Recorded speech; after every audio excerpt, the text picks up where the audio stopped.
a morte. Sob o impulso da grande lei, seres imundos, almas e sóis, tudo gravita e move-se na órbita gigantesca traçada pela vontade divina. Dos vários detalhes chamamos a atenção para entre a sombra e a luz, na obscuridade e agitam-se no meio da luz ou na região das trevas. Não seria tudo isso uma breve descrição do umbral? Vemos também que alguns deles corroborariam a possibilidade da existência de construções no mundo espiritual, mas fogem ao nosso tema. 3. O fenômeno espírita, 1893. Na parte terceira, conselhos aos médiuns e aos experimentadores, e no tópico as vidas sucessivas da parte quarta, a doutrina espírita, respectivamente, Gabriel Delany, 1857 a 1926, esclarece-nos: nem todos os espíritos que vivem na erraticidade estão no mesmo grau de adiantamento moral. Há grande número deles que não conhece o seu estado. Tem vida análoga à do sonho, vão e vêm, tem consciência de que existem, mas os acontecimentos desfilam diante deles sem que lhes seja possível classificá-los metodicamente. Experimentam sensações às vezes muito vivas, sem poder explicá-las. As causas disso lhes são estranhas, e a sua vontade é totalmente impotente para modificar-lhes a vida psíquica. Uns não se acreditam mortos, e vivem da nossa existência, admirando-se de que não mais se responda às suas perguntas, ou de que aqueles a quem eles amaram pareçam não mais vê-los ou ouvi-los. Outros acham-se em obscuridade profunda e buscam, inutilmente, conhecer o lugar em que estão, erram em silêncio e no seio de trevas espessas, as quais nenhum ruído, nenhuma claridade pode romper. Para esses, a evocação é um benefício, porque o nosso pensamento vai arrancá-los desse estado infeliz, a fim de abrir-lhes a porta do túmulo espiritual em que se acham encerrados. Mas, o seu estado não permite, as mais das vezes, que eles respondam, apesar de terem vontade de fazê-lo. Cada dia temos ocasião de verificar que espíritos endurecidos voltam ao caminho do bem, devido às preces que fazemos por eles e às exortações que lhes dirigimos. Para muitos desses infelizes, a situação intolerável em que se acham parece-lhes eterna.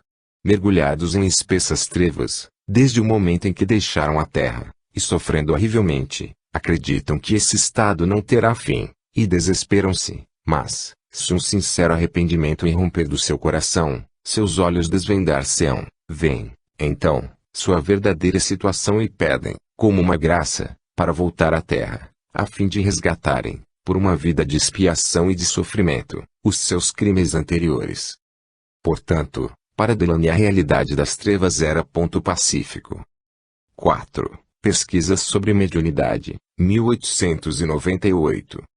Na terceira parte dessa obra, Gabriel Delany cita o pesquisador Richard Dixon, 1855 a 1905, que, em 1882, se tornou membro da Sociedade de Pesquisa Psíquica, no Reino Unido.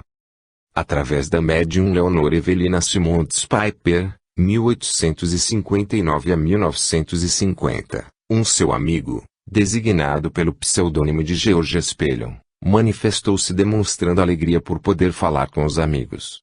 Destacamos o seguinte trecho do diálogo. P. Que faz você, Georges, e onde você está? R. Mal sou capaz de fazer qualquer coisa, ainda. Mal estou despertando para a realidade da vida depois da morte. A princípio, fiquei numa espécie de trevas e não conseguia distinguir nada. Agora, os dias mais sombrios passaram, pode ter certeza, Jim. Tudo era confuso, enevoado. Logo poderei ocupar-me. Atualmente, posso vê-los, meus amigos, posso ouvir você falar, Jim, distinguir sua voz com seu sotaque, mas ela ainda soa como um bombo. A minha deve chegar a vocês como um suspiro bem fraco. Não há base alguma para negar a confissão de George Spellon de ter estado numa espécie de trevas, porém que os dias sombrios passaram, e agora estava feliz. 5. A Vida Além do Véu, 1921.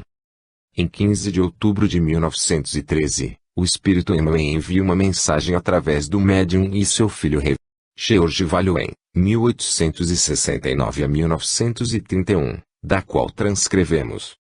Aquele raio de luz, ou, talvez, melhor dissesse, raio de poder e de vitalidade, Era tão forte que, se eles não protegessem a mulher, cercando-a com certa influência negativa, ela teria sido magoada, porque teria recebido um choque forte demais, para o qual não estava preparada. Outro ponto é este. Aquele raio foi visto ao longe, na região das trevas, e pareceu-nos ouvir um murmúrio, que vinha de centenas de milhares de distância, através do vale. Deparava-se-nos um fato extraordinário, pois o som era de muitas vozes, umas de raiva e de ódio, outras de desespero, outras, finalmente, pedindo socorro e misericórdia. E esses clamores, ao mesmo tempo que pareciam provir de um mesmo lugar, onde se achavam reunidos, ofereciam também a impressão de partir de pontos diferentes. Não era fácil compreender o fenômeno no primeiro momento.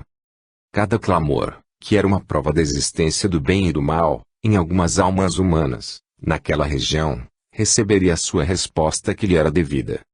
Quando a mulher nos foi entregue, deixemo-la, primeiro, descansar, proporcionando-lhe os meios que sobre ela tivessem influência calmante e restauradora, e depois, quando se tornou mais animada, levamo-la para uma casa onde está sendo tratada devidamente.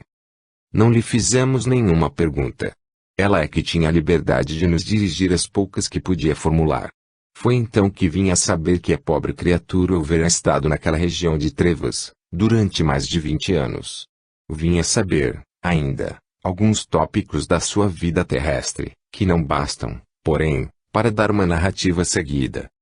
Em nosso lar, temos notícia de que André Luiz teria ficado por 8 anos no umbral. Nessa narrativa, temos um espírito de uma mulher que ficou lá mais de 20 anos e que foi ajudado por outros espíritos. 6. 30 anos entre os mortos, 1924. Vejamos, inicialmente, a opinião do autor Dr. Carl August Kland. Será visto em nossa relação de casos, que os espíritos obsessores falam às vezes de um calabouço em que são encerrados os espíritos rebeldes. Os espíritos que se apoderam do médium se queixam com frequência de que estão reclusos em um calabouço.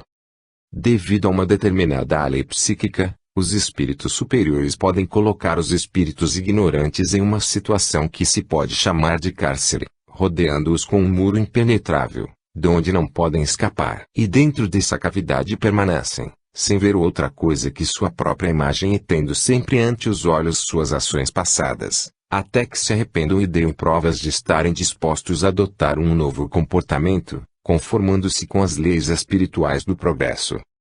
Agora vamos às manifestações dos espíritos, através da Sra. Wickland, por incorporação, no sentido literal do termo. 1. Espírito, Sr. Seurot, 29 de 09 de 1920. Espírito, vim somente para dizer-lhes umas palavras, porque me ajudaram a sair das trevas, e me converteram em um dos membros do grupo da misericórdia, que se dedica a prestar socorro. Médico, quem é você, amigo?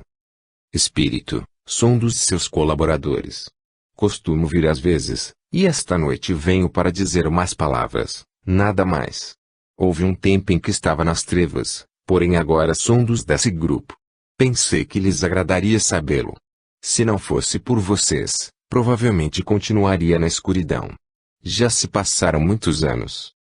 2. Espírito, o pai do espírito Mini Edai, 15 de 01 de 1918. Espírito, perdão. Perdão. Não sabia o que fazia. Eu não quis matá-la, Mini. Estava muito nervoso, porque as crianças bagunçavam tanto. Estava, ainda, muito triste pela morte de minha esposa. Concedam-me uma oportunidade. Concedam-me uma só oportunidade. Também tenho sofrido muito. Se pudesse voltar à vida. Tenho permanecido durante muito tempo nas trevas, sem que ninguém pudesse vir ao meu socorro, sem poder aproximar-me dela para lhe pedir perdão, pois era só me aproximar que se assustava. Espírito, eu não sou digno de acompanhar minha mulher, mas me esforçarei para ser bom, chorando. Mini, por que não perdoa seu pai? Minha filha querida, não quis matá-la. Perdoa seu pai. Depois deste momento, em que despertei, voltarei a desaparecer na escuridão. Estou desperto ou sonhando? Mini, não fuja de seu pai. Perdoa-me. 3. Espírito, Sr. Mallory, 09 de 03 de 1921. Espírito, observe todos esses demônios que há aqui. Invisíveis. Ouça como blasfemam e como riem. Dizem, te conheço, te conheço. Observe neste que está sentado aí, fixe-se em todos. Escute como riem. Indicam-me que faria bem lhe dizer que rezem por eles, porque se encontram no meio das trevas. Espírito, meu nome. Sim, me chamo Mallory. Diziam que eu era um dos loucos que riem. Graças a vocês todos por sua paciência. Quando eu vim estava louco de ódio, mas isso já passou. Que Deus abençoe a todos. Tenho que chamar-lhe meu Salvador, porque você nos salvou das trevas em que encontrávamos e não trouxe a um lugar admirável. Clara, venha você também, porque amo-lhe profundamente. Agora tudo está bem. 4. Espírito, Emily Julia Esteve, 23 de 01 de 1918. Espírito, você é que me faz sofrer, que não sei como faz para me aplicar uma coisa estranha nas costas. Refere-se ao tratamento estático da enferma, não vejo a razão de sua conduta. É também quem me mantém encerrada em um calabouço. Com certeza é o que me detinha no calabouço. Mas quem é você, afinal de contas? 5. Espírito, John Sullivan, 13 de 01 de 1918. Médico, e onde esteve ultimamente? Espírito, andei perdido nas trevas. Saí de minha casa e não pude ver mais nada. Parecia que havia ficado cego. Médico, você tem atormentando uma mulher, e tive que afugentá-lo valendo-me da eletricidade.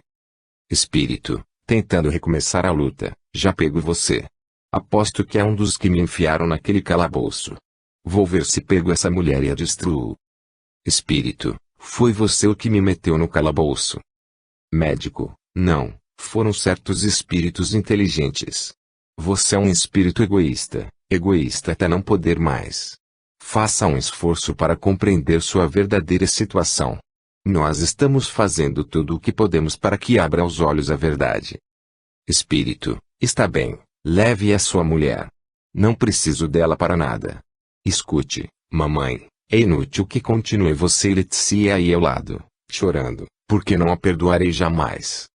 Médico, se não perdoar agora, em que tem semelhante oportunidade, quando se retirar daqui irá para um escuro calabouço, onde permanecerá até que se arrependa.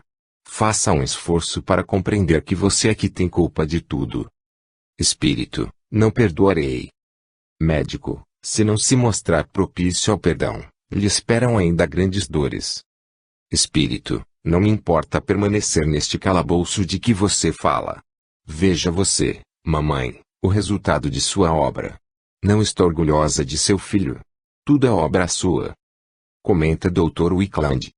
Não houve maneira de fazer com que esse espírito abrisse os olhos à verdade de seu estado, e foi necessário retirá-lo, enviando-o a um calabouço até que aprendesse a se dominar e se desprendesse de seu ódio pela humanidade. 6. Espírito Petny Demeyer, 21 de 09 de 1918. Isso me custou muito trabalho. Tive que começar por dominar a mim mesmo, e é muito difícil dominar o próprio egoísmo, quando durante toda a vida não se pensou em outra coisa que em satisfazer esse egoísmo. Antes de realizar algum progresso no mundo espiritual, há que se dominar o egoísmo. O melhor recurso para isso é que nos coloquem em uma habitação escura, às vezes a chamamos de calabouço. Estando ali, não vemos mais que a nós mesmos e os nossos atos da vida passada.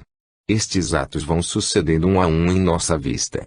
Nossas boas ações são tão poucas, que parece quase pertencerem a outras pessoas. E é até que não se abram nossos corações e nossa inteligência, não saímos daquela reclusão. Porém, quando nos propomos dominar nossos maus hábitos e viver para favorecer aos demais, nosso egoísmo cai por vencido. Em 30 de 08 de 1922, manifesta-se outra vez. Agora procuro cumprir a tarefa que tenho no mundo espiritual, e não posso deixar de agradecer por haverem aberto meus olhos e por terem despertado minha compreensão à verdade.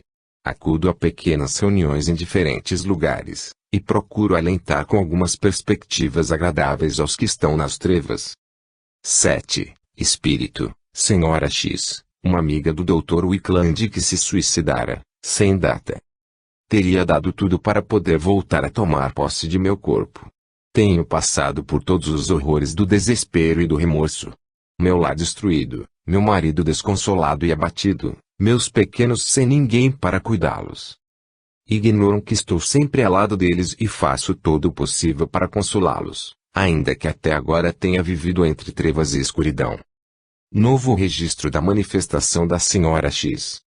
Em 20 de novembro de 1904, durante uma visita que minha esposa e eu fazíamos a uns amigos em Chicago, organizamos um círculo psíquico, e durante o mesmo a Sra. Wickland ouviu uma voz que dizia: "Estou na escuridão."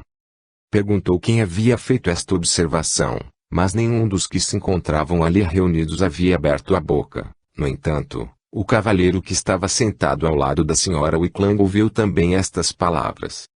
Quase em seguida a Sra. Wickland caiu em transe hipnótico e desabou no chão. O espírito levava as mãos ao pescoço e gritava: "Tirem a corda! Tirem a corda! Estou na escuridão. Por que fiz isso? Por que o fiz?" 8. Espírito, Minnie Armaning, 20 de 10 de 1918. O espírito chorava desconsoladamente e sem poder se dominar. Não houve maneira de fazê-lo falar nos primeiros momentos, porém bruscamente gritou: "Fui eu mesma que fiz. Fui eu mesma que fiz. Ninguém pode me socorrer agora. Eu queria falar a todos e que todos me compreendessem. Mas não me fariam caso. Estou nas trevas e só posso ver meu passado e todas as loucuras que cometi. Fui uma jovem amalucada. Não sei o que fazer, porque tudo o que me ocorre é muito estranho. Queria poder dizer às pessoas do tribunal que não estou morta, que ainda estou viva. Porém, porque não me escutam? É tal minha angústia que não sei o que fazer. Se tivesse tido um pouco mais de cabeça não teria feito jamais o que fiz, mas é inútil o quanto fale agora, porque é demasiado tarde. Queria estar dentro do meu corpo. Estudei muito, mas de nada me serviu, porque era uma jovem alocada. Agora estou sofrendo por isso. Não vejo mais que trevas e não sei como sair desta situação difícil. 9. Espírito, Ralph Stevenson, 22 de 02 de 1919. Espírito, houve um tempo em que eu acreditava em Deus, e houve um tempo em que acreditava nos céus e no inferno, mas já não creio nessas coisas. Estou rodeado de escuridão e de trevas, mas minha consciência me acusa. Deixem-me esquecer. Quero esquecer, quero esquecer. Médico, você sabia que já perdeu seu corpo físico? Espírito, não sei nada. Médico, por que se encontra aqui? Espírito, vejo todos que estão aqui, não conheço nenhum de vocês, mas ao olhar seus rostos me parecem boas pessoas. Porque me acolheram entre vocês e me dão um pouco de luz e um pouco de felicidade. Faz muitos anos que não conheço nenhuma coisa nem outra. Médico, qual é a causa de todas as suas penas? Espírito, é porque não há Deus? Porque há de me deixar nessa escuridão e nestas trevas? Eu era um bom rapaz, mas me fiz. Não posso dizer. Não devo dizer. Não devo. Dando sinais de grande excitação. 10. Espírito, Minnie Morgan, 26 de 07 de 1922. Muitos outros haviam ensinado antes essa doutrina. Pude ver que existiram no passado muito outros mestres como Cristo. Confúcio foi um deles. Seus ensinos são idênticos aos de Cristo. Eu não teria conseguido a mansão que tenho agora no mundo dos espíritos se não houvesse encontrado contrariedades, e se não me houvessem instruído acerca da verdadeira vida. Eu tinha sido uma grande pecadora, já lhes expliquei minha inclinação pela morfina. Quando meu espírito se afastou do corpo, continuei com ela. A faculdade de desejar é a privativa da alma, não do corpo. O corpo é uma espécie de manto ou vestido com que se cobre a alma. Todos os desejos vitais, todas as faculdades que pertencem à alma nos acompanham ao sepulcro e vão conosco até mais além do mesmo. Que teria sido de mim se não houvesse aprendido a maneira de dominar meus desejos? Teria sido um espírito apegado à terra e teria acabado por entrar na aura magnética de alguma pessoa sensível, convertendo-o em uma vítima da morfina, a fim de ver satisfeitos assim os meus desejos. Ainda que arruinasse desta maneira a vida da pessoa sensível, haveria permanecido na esfera terrestre durante muitíssimos anos, arruinando, Uma depois outra, muitas vidas. Algumas pessoas creem que lhes basta aprender a lição da verdade para penetrar na glória dos céus. Porém o céu é uma condição em nós mesmos. Tive que vencer pouco a pouco meus desejos de morfina até que pude exclamar, para mim a morfina já não existe.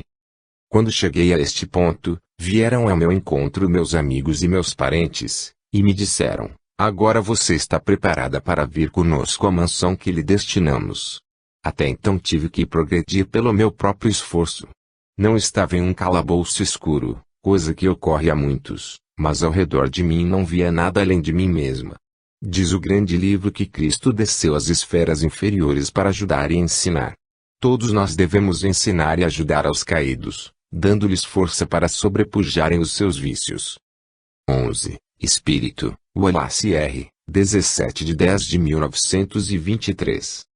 Espírito, quis voltar para avançar um pouco mais no conhecimento da vida. Foi pouco que pude aprender da última vez que estive aqui. Estou entre trevas, e tenho que corrigir-me de meu antigo hábito físico, que permaneceu incrustado em minha alma. 12. Espírito, John J. A., sem data. Médico, é necessário que você compreenda que se encontra no mundo dos espíritos, e que certos espíritos que estão aqui ensinarão a maneira de sair de sua atual cegueira. Espírito, começo a ver um pouco.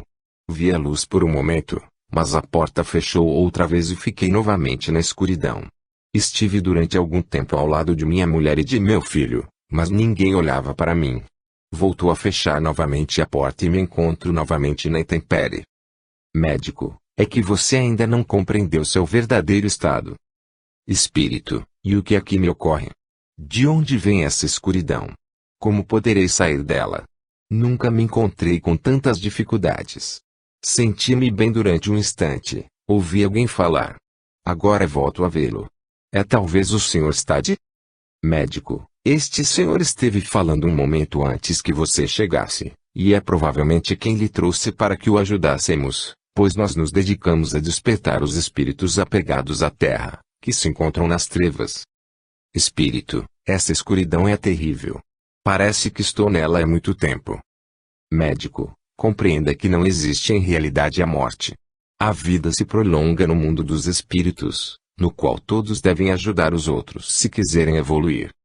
Espírito, reconheço que não fui durante minha vida o que deveria ter sido. Vivi nada mais que para mim, buscando as diversões e desperdiçando dinheiro. Até agora não vi mais do que minha vida passada, tenho estado entre trevas, e isso é terrível. Apresentam-se ante meus olhos todas as ações de minha vida passada. Quero fugir delas, mas não posso. Tenho-as a todo momento diante de mim, acusando-me, porque pude ter vivido de outra maneira. Tive muitas ocasiões de fazer o bem, mas é demasiadamente tarde. Médico, quando uma pessoa vive sem pensar em nada mais que em si mesma, é comum que se veja perdida nas trevas após passar ao outro plano da vida. É necessário que você abra os olhos às glórias da vida espiritual, e compreenda que a vida consiste em servir aos demais. Esse é o verdadeiro céu, que não é mais que uma condição de nossa alma. Espírito, e onde estive durante todo este tempo? Tenho sentido fome e frio. Às vezes parecia encontrar-me encerrado em um aposento muito escuro, sem ver outra coisa que uma projeção de toda a minha vida passada. 13. Espírito, Ana H., em 08 de 12 de 1918. Espírito, Alfred me diz que é hora de ir. Acreditei que havia tido um sonho e que morreria, porém lutei e lutei durante muito tempo.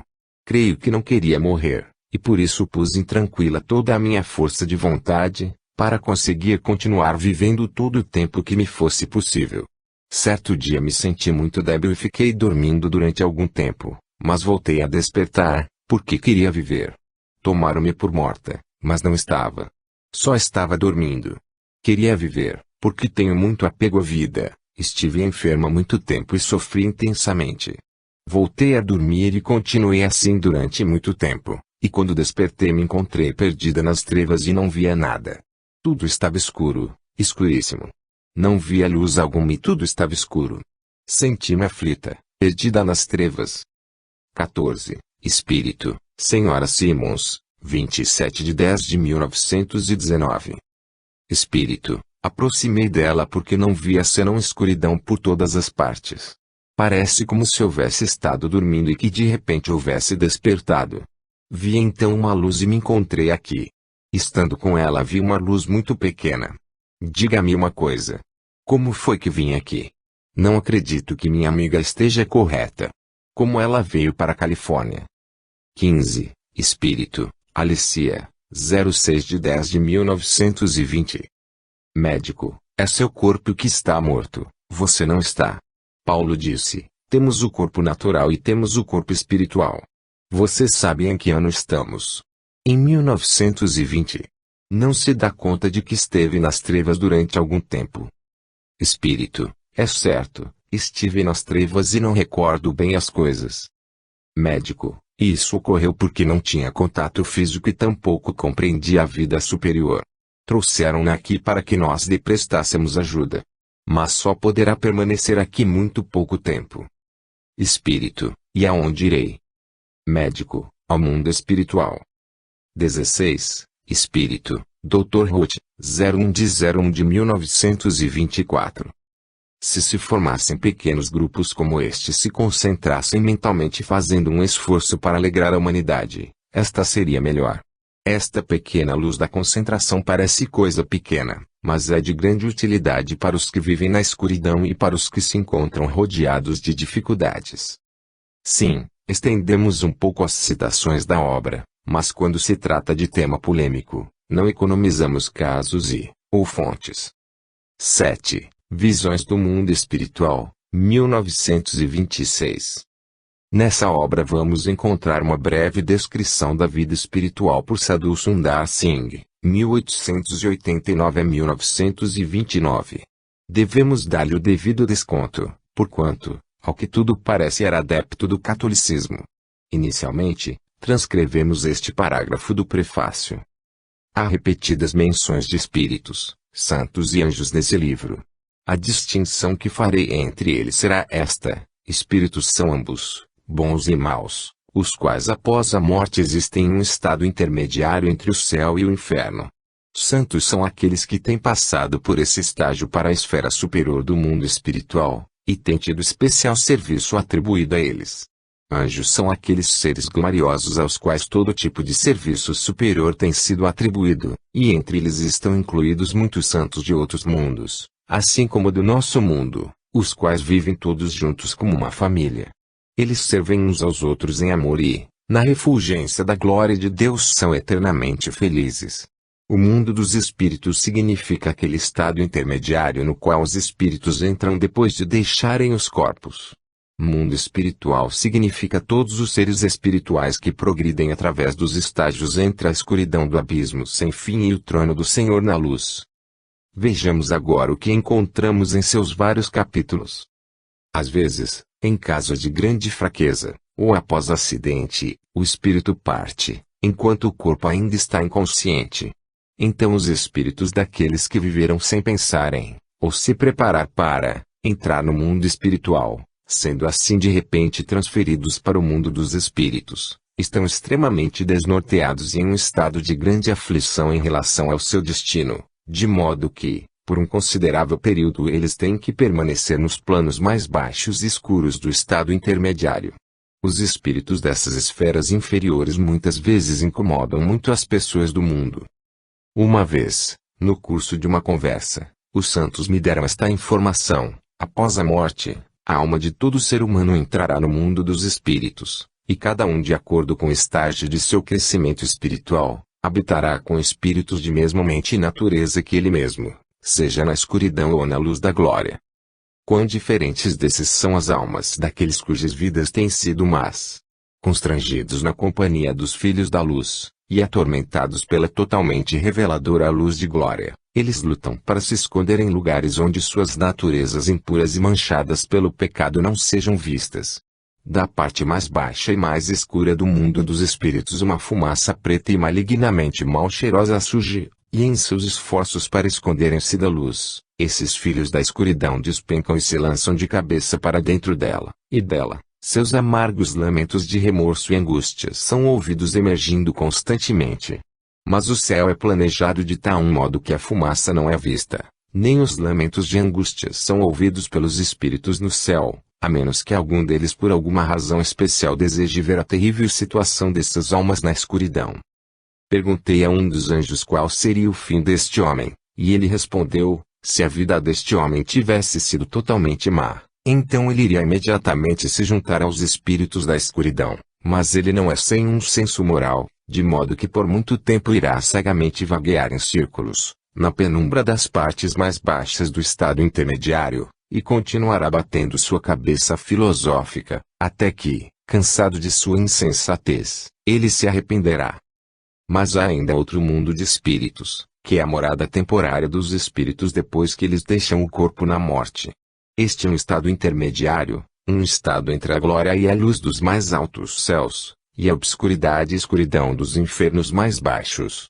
Nele existem inumeráveis planos de existência, e a alma é conduzida àquele plano para o qual seu progresso no mundo ajustou. Lá, anjos especialmente designados para este trabalho a instruem por um tempo, que pode ser longo ou curto, antes que ela vá para se juntar à sociedade daqueles espíritos, bons espíritos na maior luz, ou maus espíritos na maior escuridão, que são semelhantes na mente e em natureza com ela mesma. Ele tinha estado ocupado demais para pensar em Deus ou em coisas espirituais. Ao mesmo tempo que ele tinha morrido, um outro também tinha, o qual era um cético, obstinado em suas opiniões. Ambos foram ordenados a permanecer por um longo período longe no mundo dos espíritos em lugar de escuridão. Nisto, estando em aflição, começaram a gritar por ajuda.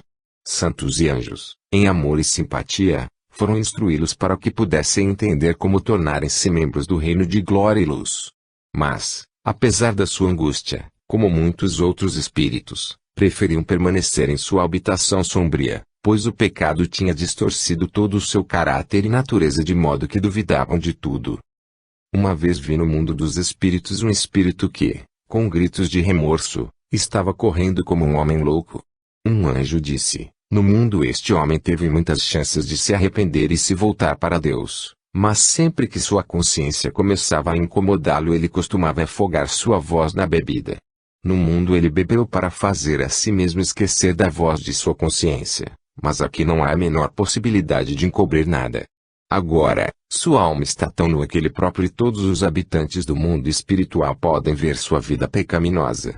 Para ele, em seu estado endurecido pelo pecado, nenhum outro caminho é possível, senão que ele deva se esconder na escuridão com outros espíritos malignos, e então, em certa medida, escapar à tortura da luz. Um homem, que alguns anos antes matara um pregador cristão, foi mordido por uma cobra na selva e morreu. Quando ele entrou no mundo dos espíritos ele viu bons e maus espíritos ao seu redor e, porque o aspecto total da sua alma mostrava que ele era um filho da escuridão, os espíritos malignos logo tiveram posse dele, e o puxaram junto com eles para baixo em direção à escuridão. O homicida disse em resposta: não há necessidade de confessar meus pecados, pois eles estão abertos a todos. No mundo eu poderia escondê-los, mas não aqui. Eu quero viver com os santos como você no céu, mas quando eu não posso suportar a opacidade da luz autorreveladora no mundo dos espíritos, em mim. Agora já não há nada para isso, apenas que eu seja direcionado para fora daqui para sempre. Ai de mim por meu estado infeliz. Ao dizer isso, atingido pelo medo, ele caiu, e seus companheiros espíritos malignos arrastaram-no para a escuridão. Aquele que mente fere e engana a ninguém senão a si próprio, de modo que este homem, ao mentir, tinha matado a percepção interior da verdade que ele possuía outrora. Eu observei quando, inextricavelmente emaranhado em seu próprio engano, ele virou o rosto para longe da luz de cima e correu para longe para baixo, para a escuridão, onde ninguém poderia ver seu sujo amor do mentir, exceto aqueles espíritos que eram semelhantes a ele mesmo em natureza. Um assaltante morreu e entrou no mundo dos espíritos. No início, ele não tomou interesse pelo seu estado ou pelos espíritos que o cercavam, mas, como era seu hábito, imediatamente começou a se servir dos objetos de valor do lugar. Ele se voltou para os espíritos que vieram para instruí-lo, como se ele os fosse fazer em pedaços, como um cão selvagem faria mesmo na presença de seu dono. Nisso, um dos anjos disse: Se espíritos desse tipo não fossem mantidos na escuridão do poço do abismo, eles causariam então um imenso dano aonde quer que fossem. A consciência desse homem está tão morta que, mesmo depois dele ter alcançado o mundo dos espíritos, ele falha em reconhecer que, ao assassinar e assaltar no mundo, ele tinha desperdiçado sua própria riqueza espiritual e destruído seu próprio discernimento espiritual e sua vida. Depois disso, os anjos designados para o dever o tomaram e o prenderam na escuridão da qual ele não é permitido de sair. O estado dos malfeitores naquele lugar é tão terrível, e tão inexprimivelmente feroz é o tormento deles, que aqueles que os veem estremecem com a visão. Na parte escura do mundo dos espíritos, que se chama inferno, existem muitos graus e planos, e o local em particular em que qualquer espírito vive em sofrimento, depende da quantidade e do caráter de seus pecados. Neste mundo dos espíritos, o progresso espiritual de qualquer um governa o grau em que ele é capaz de conhecer e sentir Deus, e o Cristo também revela sua forma gloriosa a cada um de acordo com o seu esclarecimento e capacidade espiritual. Se Cristo fosse aparecer na mesma luz gloriosa aos moradores das escurecidas esferas inferiores do mundo espiritual, como ele aparece para aqueles em planos mais elevados, então eles não seriam capazes de suportar. Não podemos deixar de destacar essa expressão escapar à tortura da luz, constante dessa obra, com o castigo pela luz dita por Mesmer, e provavelmente se referem à mesma coisa. 8. A Crise da Morte, 1930. Obra de autoria de Ernesto Bozano na qual apresenta 30 relatos de espíritos sobre o que sentiram após o desencarne. Logo no início da introdução, ele deixa bem claro. De fato, das investigações empreendidas surge a prova de que as abundantes informações conseguidas mediunicamente a respeito do ambiente e da existência espirituais concordam admiravelmente entre si, no que se refere às informações de ordem geral. Estas são também as únicas que se exigem de se concluir a favor da gênese extrínseca das revelações em questão, pois as aparentes divergências de ordem secundária que se encontram nas próprias revelações derivam claramente de causas múltiplas, perfeitamente justificáveis. A nosso sentir, temos aqui que, em suas pesquisas, Ernesto Bozano, inegavelmente, aplicou o controle universal do ensino dos espíritos. Um pouco mais à frente, completa. Portanto, seria mais prático aproveitar o imenso material que se acumulou nesses últimos anos sobre revelações transcendentais, para empreender-lhe uma severa seleção, classificá-lo, analisá-lo, compará-lo, tendo-se o cuidado de obter informações a respeito dos conhecimentos específicos de cada médium com relação às doutrinas espíritas. Bem, essa era a tarefa que eu me havia proposto realizar com as minhas laboriosas pesquisas, às quais já dediquei diversos anos de trabalho.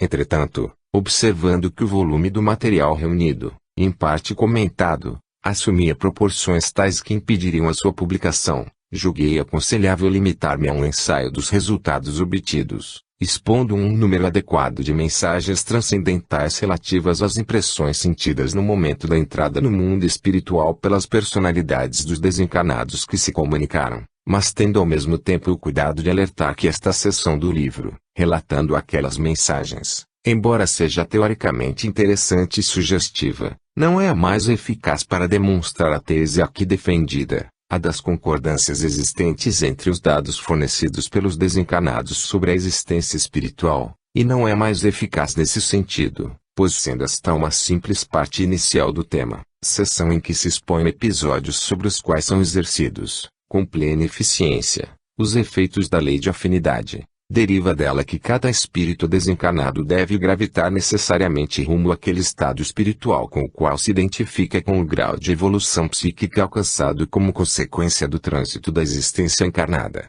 Isso não pode determinar diferenças muito consideráveis nas narrações que chegam até nós, feitas pelos desencarnados acerca da sua primeira entrada no plano espiritual. De qualquer maneira, veremos que tais divergências ocorrem unicamente nos detalhes secundários, tanto pessoais como de ambiente, jamais, porém, nas correspondentes condições de ordem geral. A existência de agrupamentos dos espíritos por afinidade evolutiva é um detalhe que se vê confirmar. E no último parágrafo, antes de apresentar os casos, explica. Passando para a exposição dos casos citarei, Antes de mais nada, alguns episódios extraídos de obras dos primeiros pesquisadores, a fim de deixar bem claro que desde os primórdios do movimento espiritualista já se conseguiam mensagens mediúnicas em que eram descritos o ambiente e a existência espirituais em termos idênticos aos que se conseguem hoje em dia, e isso apesar de a mentalidade dos médiuns da época ser dominada pelas concepções tradicionais a respeito do paraíso e do inferno e, consequentemente, de estar bem longe de alimentar expectativas de receber mensagens de desencarnados que afirmassem que o mundo espiritual era o mundo terreno espiritualizado. Esclarece que na sua pesquisa surgiram descrições que correspondem às que outros pesquisadores informaram. Agora transcreveremos a narrativa de 5 casos nos quais os espíritos contam suas experiências e percepções quando do seu retorno ao mundo espiritual. Primeiro, caso 2. Dr. Horace Abraham Ackley. Vi 2 espíritos que eu não conhecia, para os quais me senti atraído por um sentimento de afinidade. Fiquei sabendo que eles haviam sido 2 homens bastante cultos e inteligentes, mas que, como eu, não tinham se preocupado, durante a vida, em desenvolver neles mesmos os elevados princípios da espiritualidade. Eles me chamaram pelo nome, apesar de eu não tê-lo dito, e me acolheram com tão benévola familiaridade que me senti agradavelmente confortado. Com eles abandonei o lugar em que havia morrido, e onde ficara retido até aquele momento. A paisagem que atravessei pareceu-me nublada, escura, mas aquelas sombras me conduziram para um lugar onde encontrei reunidos numerosos espíritos, entre os quais muitos de pessoas que eu conhecera em vida e que estavam mortas há algum tempo. Segundo, caso 6, Amicus. Mas então onde se encontra o espírito recém-nascido? Muito bem, ele emergiu naquele estado de existência que as suas condições mentais, morais, espirituais tornavam único possível para ele. O plano que o acolhe é determinado pelo grau de espiritualidade em que se encontra. Através da morte ele alcança aquela morada espiritual que preparou para si mesmo e não pode ir para nenhum outro lugar. São as qualificações espirituais que fazem com que ele gravite com infalível precisão para aquelas condições de existência que são matematicamente correspondentes aos seus méritos e deméritos. A grande lei de afinidade governa o processo, que se mostra inexorável. Depois da morte, o homem vai para o ambiente que ele preparou para si mesmo e não pode acontecer outra coisa. Ele encontra os próprios semelhantes, gravita rumo àquelas regiões espirituais onde ficará plenamente à vontade, como na própria casa.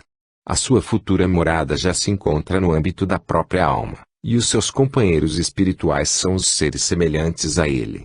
Em outras palavras, o espírito desencarnado, graças à benéfica e justa lei de afinidade, por força da qual cada semelhante atrai o seu semelhante, gravita no único ambiente que pode adaptar-se às suas condições de evolução espiritual, de elevação moral, de cultura intelectual, da forma que ele mesmo determinou pela própria atividade terrena.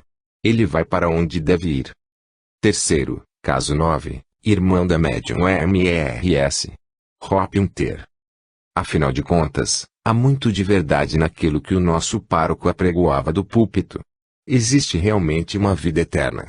Pelo menos é nisso que nós todos acreditamos, enquanto aqueles que levaram na Terra uma existência moderadamente honesta e boa vão para um lugar que pode ser considerado um paraíso. Aqueles que tiveram uma vida depravada e má acabam indo para outro lugar que pode ser definido justamente como um inferno. Quarto, caso 12, Capitão Enchlife. Querida Emília, haverá indivíduos que não vão acreditar nas minhas palavras. Mas eu declaro a você que tenho plena certeza de tudo o que afirmo. O nosso espírito tem uma natureza bastante delicada a esse respeito, a ponto de uma mudança brusca de condições poder determinar repercussões e desorganizações na malha etérea do corpo que o reveste. Se você me perguntar onde estou, o que vejo à minha volta, vou lhe dizer que de início encontrei-me em uma terra cinzenta, úmida, desagradável, que se mostrou deserta e estéril como certas regiões da Bélgica por sobre as quais eu tanto voava. Imagine uma região desse tipo, com alguns grupos de árvores espalhadas, de crescimento precário e retorcidas, visíveis por entre uma atmosfera cinzenta e enevoada, e ter assim uma ideia aproximada do lugar em que eu despertei para a nova vida. Dito isso, você pode bem entender que a minha primeira aspiração foi a de me afastar desta pouco atraente estada, assim que me fosse possível, estado em que muitos desencarnados permanecem durante anos. E por que ali permanecem? Antes de mais nada porque têm uma vaga suspeita de precisar mudar para pior. Depois, porque naquela terra inóspita encontram-se com muitos outros espíritos afins à sua própria natureza. Por último, e sobretudo, porque desta região que é a seção inferior do plano astral, e envolve o mundo de vocês, estando quase em contato com este torna-se bastante fácil vislumbrar e saborear com a imaginação algumas satisfações físicas do ambiente em que vocês vivem, e em que tantos desses espíritos desencarnados haviam mergulhado quando vivos, ou nele tinham pensado em demasia por opção. O mundo espiritual é uma oficina de refinamento, e enquanto um espírito não tiver passado por todas as etapas de aperfeiçoamento existentes em cada fase de vida espiritual, não lhe é possível, nem permitido, alcançar estados de beatitude radiante. Esses dados existem, mas por enquanto a nós é concedido apenas ter percepções fugazes sobre eles, a título de encorajamento. Eu entrei na vida espiritual sem jamais dedicar um pensamento à grande questão do além-túmulo, assim como acontece com a maior parte dos jovens da minha idade, mas como na Terra sempre tentei sair de uma situação negativa logo que me fosse possível fazê-lo, assim aconteceu que quando me vi em um meio espiritual estéril e desagradável, me dediquei com ardor a sair dele o mais rápido possível, e consegui. Dos comentários de Ernesto Bozano sobre o caso. Essa mensagem do falecido capitão Enchife contém uma descrição sumária relativamente resumida da existência e da paisagem espirituais da forma como são encontrados na seção inferior do plano astral, que seria a seção para a qual confluem automaticamente pela lei de afinidade, os espíritos dos que morreram depois de passar uma vida relativamente normal, ou seja, não despojada de faltas ou excessos. Tudo isso naturalmente subentende que venha a existir uma sucessão indefinida de outros estados, ou esferas espirituais, em progressiva elevação, em que o ambiente se sublimaria gradativamente à medida que ocorresse a sublimação do corpo etéreo, invólucro do espírito, até que o espírito alcance o estado de existência suprema, e para nós inconcebível, de puro espírito não mais condicionado pela forma. Esse tema, entretanto, será tratado oportunamente. Da maneira como estão as coisas, não será inútil mencionar mais uma vez, ainda que sumariamente, o fato de que uma tal concepção da existência espiritual, da forma como nos é apresentada de uma maneira única em todas as mensagens transcendentais, é a mais racional e aceitável que se possa imaginar, se se pretende entender de alguma forma a questão da sobrevivência do espírito humano depois da morte do corpo. Discuto longamente a esse respeito em um trabalho que escrevi sob o título Revelações Transcendentais e Objeção Antropomórfica, publicado no volume V do meu Investigações sobre as Manifestações Paranormais, Citadela Pieve, 1938. Recomendo, portanto, esse trabalho a quem quiser formar um claro conceito sobre o tema, mas não posso me eximir de citar uma página resumida dele, e isso para auxiliar os leitores que porventura não o conheçam. Eis em que termos eu me expressei. Uma lei psicológica de lenta adaptação governa a evolução das novas ideias. Por isso, o que em um determinado momento surge como louca fantasia, torna-se, oportunamente, uma verdade reconhecida e fácil de ser assimilada.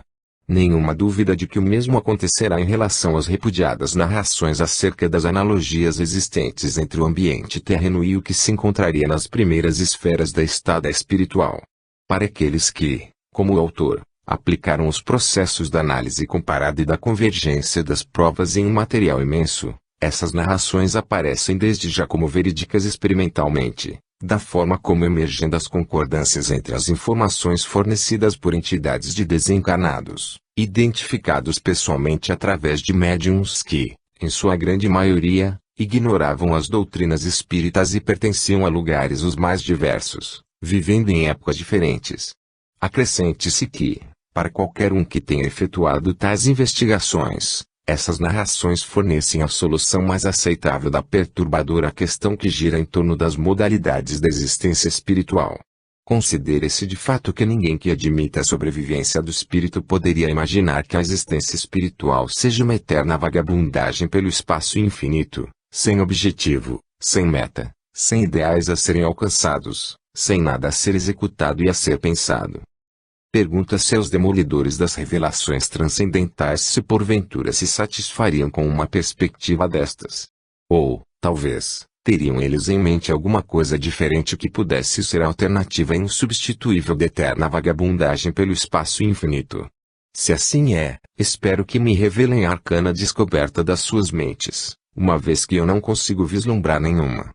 E dou uma explicação posterior a respeito. Ou habitaremos um novo mundo etéreo, em um ambiente qualitativamente diferente, mas real, em que a paisagem e as coisas são constituídas pela mesma substância de que é composto o corpo espiritual, e, em consequência, torna-se substancial o mundo físico para os seres revestidos de corpos físicos, ou não habitaremos espiritualmente em novos mundos etéreos, e então estaremos condenados a uma eterna vagabundagem pelo espaço infinito. Não se pode escapar desse dilema.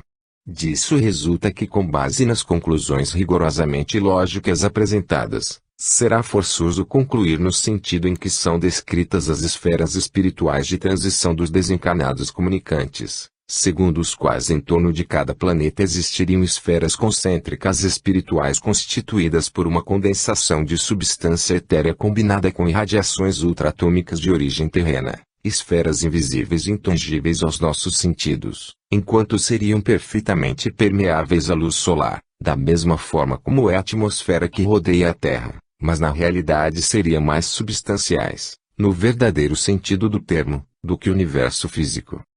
Quinto, caso 20, Cartas de Júlia. Caro William, você deve me permitir escreve nos termos que considero oportunos para me expressar, sem interferir com as suas dúvidas e objeções. Você pode rejeitar a ideia agora expressa, mas isso não impede que seja verdade o fato de que às vezes o espírito desencarnado se encontra só e mergulhado nas trevas. Nada percebe, nada sente, mas compreende que está tirado e perdido em um ambiente de desolação oprimente em condições de um isolamento aterrador. Essas são as regiões infernais, uma vez que o inferno não é uma fábula, é um lugar que recebe aqueles que tudo fizeram em vida para gravitar ali depois de mortos. É essa região que a eles cabe, aonde são levados automaticamente pela inexorável lei de afinidade. Do mesmo modo, as regiões celestiais acolhem aqueles que em vida agiram de forma a gravitar, depois de mortos, no lugar que mereceram, sendo transportados para lá também automaticamente, por efeito da mesma grandiosa lei de afinidade. As suas perguntas mentais obrigam-me a responder algumas vezes, e agora respondo, não. Não se trata de inferno entendido no sentido punitivo, exceção feita para circunstâncias ocasionais e transitórias. As leis do universo são a obra de Deus, e Deus é amor. Nenhuma pena no nosso mundo, e no de vocês, é aplicada sem algum objetivo. Isso é o que pode parecer para vocês, mas o fato é que as penas e amarguras do que os seres vivos sofrem têm finalidades didáticas e oferecem, em proporção direta, vantagens e benefícios espirituais para as presumidas vítimas. O inferno é um grande asilo de purificação. Ali se concentram todos os que viveram sem dar amor, que fizeram más ações, que tiveram aspirações ou intenções maléficas longamente acalentadas nos recessos da alma. Ali se colhe tudo aquilo que se semeou. A esse respeito você certamente não vai imaginar que as sanções no mundo espiritual devam ser menos inflexíveis do que as terrenas.